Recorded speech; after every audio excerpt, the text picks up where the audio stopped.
A lot of people have been asking about the liver detox. Here's my understanding of detoxification. When you're a detoxification, you don't detox a specific organ.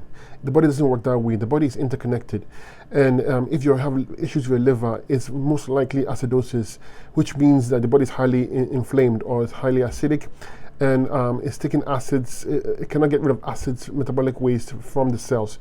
And these acids are affecting the glands, organs, etc. Okay, which means that the kidneys are not working properly, because the kidneys is what removes metabolic waste, and it also means the lymphatic system, the system that removes waste from the cells of tissue of the body, is not being drained, which means again the acids back up burn tissue, organ, and glands. If you have fatty liver, that's because again acidosis, the body takes cholesterol to buffer these acids, and then the liver becomes fatty. To get rid of, to detox your liver, you just have to go on herbs and fruits. You just have to detox the entire body. Use herbs for the adrenals, kidneys, lymphatic system, endocrine system, and stomach and bowels. There are also herbs for the liver as well. But do not detox the liver on its own. Okay, it doesn't work that way at all. You are making things worse. Get the kidneys to filter. That's a crucial part. And you also want to get the adrenals working properly and the lymph system moving properly. So 100% fruit diet with the herbs, and you stick to it. That's it.